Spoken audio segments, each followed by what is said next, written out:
ایک حدیث ہے صحیح مسلم میں کہ نبی کریم سرور دو عالم صلی اللہ علیہ وسلم نے ارشاد فرمایا کہ ہر پیر اور جمعرات کو، پیر کا دن اور جمعرات کے دن، تمام امت کے اعمال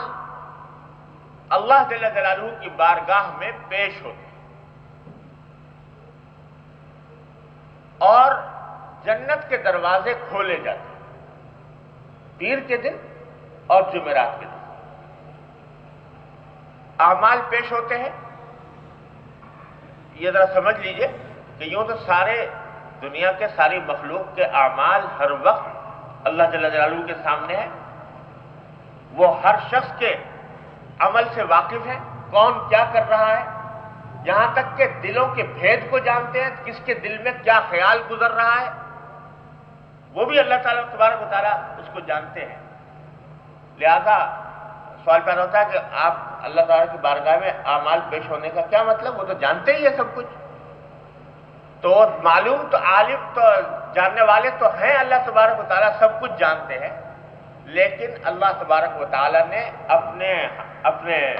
بادشاہی کا نظام اس طرح بنایا ہوا ہے کہ یہ 2 دن مقرر فرمائے ہیں، پیر کا دن اور جمعرات کا دن، جس میں تمام امت کے اعمال، تمام انسانوں کے اعمال اس لیے پیش ہوتے ہیں تاکہ ان کی بنیاد پر ان کے جنتی یا جہنمی ہونے کا فیصلہ کیا جائے۔ تو معلوم تو ہے اللہ تبارک و تعالیٰ کو، لیکن اس دن سارا کچا چٹا انسانوں کا وہ اللہ تبارک و تعالیٰ کی بارگاہ میں پیش ہوتا ہے۔ اسی لیے حضور اقدس صلی اللہ علیہ وسلم نے ایک دوسری حدیث میں ارشاد فرمایا کہ چونکہ پیر کے دن انسانوں کے اعمال اللہ تبارک و تعالیٰ کی بارگاہ میں پیش ہوتے ہیں، لہذا میں یہ چاہتا ہوں کہ میرے اعمال ایسی حالت میں پیش ہوں اللہ تعالیٰ کے پاس کہ میں روزے سے ہوں، روزے کی حالت میں۔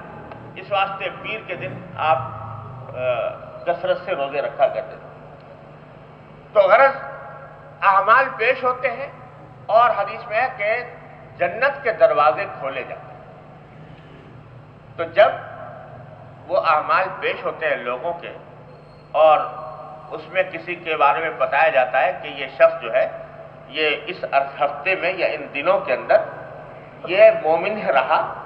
ایمان کی حالت میں رہا، اس نے کسی کے ساتھ شرک، اللہ تبارک و تعالیٰ کے ساتھ کسی کو شریک نہیں ٹھہرایا، جب یہ بات اس کے اعمال کے اندر ہوتی ہے تو باری تعالیٰ فرماتے ہیں کہ اس کے لیے اس کی میں آج کے دن اس کی مغفرت کا اعلان کرتا ہوں۔ مغفرت کا اعلان کیا معنی؟ کہ اس کو ہمیشہ کے لیے جہنم میں داخل نہیں کیا جائے گا، کسی نہ کسی وقت جنت میں ضرور چلا جائے گا یہ شخص، کیونکہ یہ ایمان کی حالت میں ہے، یہ اعلان فرماتے ہیں۔ لیکن اور فرماتے ہیں کہ چونکہ اس کی مغفرت میں نے کر دی ہے، لہذا فیصلہ کر دیا ہے کہ یہ کبھی نہ کبھی جنت میں ضرور جائے گا، اس کے لیے جنت کے دروازے کھول دیے جائیں،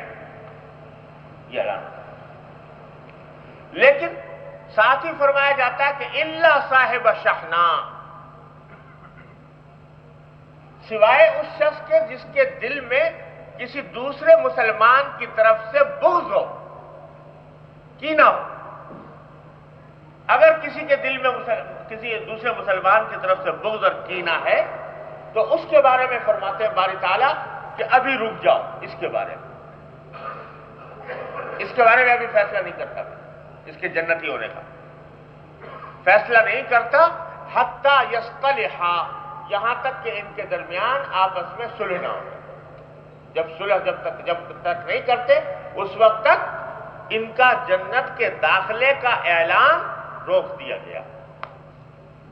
کیوں؟ ذرا سمجھ لیجئے، یوں تو جو بھی شخص کوئی گناہ کرے چاہے صاحب ایمان ہو تو اس گناہ کا بدلہ اس کو قاعدے کے روح سے ملنا چاہیے، وہ فوراً جنت میں نہیں جائے گا جب تک کہ اس گناہ کا بدلہ، گناہ کی سزا نہ چکھ لے، اس وقت تک جنت میں نہیں جائے گا۔ لیکن اور اعمال ایسے ہیں کہ ایمان کے ساتھ اگر وہ اعمال خراب جمع ہو جائیں تو بھی یہ اس بات کا اندیشہ نہیں ہوتا کہ یہ اعمال اس کو بالآخر کفر اور شرک میں لے جا کر مبتلا کر دیں گے۔ اس واسطے اللہ تعالیٰ فرماتے ہیں چونکہ ایمان ہے اس واسطے جنت کا اعلان اس کے لیے کر دو۔ جو خراب عمل ہیں وہ یا تو یہ کسی وقت توبہ کر لے گا تو معاف ہو جائیں گے، اور اگر ہوا بھی تو زیادہ زیادہ یہاں آ کر سزا اس کو دے دی جائے گی، پھر یہ جنت میں چلا جائے گا۔ لیکن بغض اور عداوت ایسی چیز ہے کہ اس کے بارے میں خطرہ ہے کہ یہ بغض اور عداوت پر اگر قائم رہا تو کسی دن اللہ بچائے کہ اس کو کفر میں نہ لے جائے، اس سے ایمان سلب نہ کرا لے۔ اس واسطے اس کے بارے میں فرمایا کہ اس کو روک دو جب تک کہ ان کے درمیان آپس میں صلح نہ ہو۔ اس سے آپ اندازہ کر سکتے ہیں کہ کتنا زبردست ناپسند ہے اللہ اور اللہ کے رسول کو مسلمانوں کا باہمی بغض اور نفرت۔ اور یہ حدیث تو آپ نے سنی ہوگی شب برات کے بارے میں اور شب قدر کے بارے میں۔ شب برات کے بارے میں خاص طور پر حدیث میں آتا ہے کہ شب برات میں اللہ تبارک و تعالی آنے والی ہے اگلے اسی مہینے میں انشاءاللہ، تو اس شب برات میں اللہ تبارک و تعالی دنیا کے لوگوں کی طرف متوجہ ہوتے ہیں، آپ کی رحمت متوجہ ہوتی ہے، اور اتنے انسانوں کی مغفرت فرماتے ہیں جتنے قبیلے کلب کے بکریوں کے جسم پر اگے ہوئے بال۔ قبیلہ کلب بہت بڑا قبیلہ تھا اور اس کی بکریاں بہت زیادہ تھیں، ان سب بکریوں کے جسم پر جتنے بال اگے ہوئے ہیں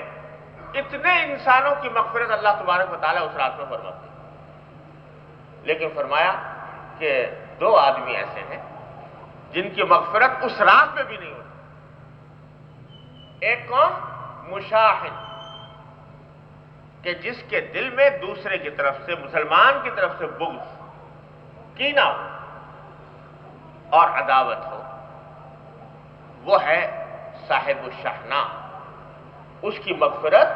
ایسے جبکہ اللہ کی رحمت کے دروازے کھلے ہوئے ہیں، رحمت کی ہوائیں چل رہی ہیں، ہر کس و ناکس کی طرف متوجہ ہو رہی ہیں، اس حالت میں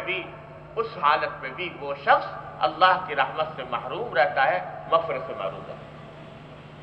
اور ایک وہ شخص فرمایا، اور ایک وہ جس نے اپنا زیر جامہ پاجامہ وہ ٹخنوں سے نیچے لٹکایا ہوا ہو، جو علامت ہے تکبر کی، تو اس کی مغفرت نہیں۔ اور ایک جس کے دل میں بغض ہو دوسرے کی، اس کی مغفرت نہیں ہوتی۔ تو اتنا اللہ تبارک و تعالیٰ کو مبغوض ہے یہ مسلمانوں کا ایک دوسرے سے بغض رکھنا، ایک دوسرے سے کینہ رکھنا۔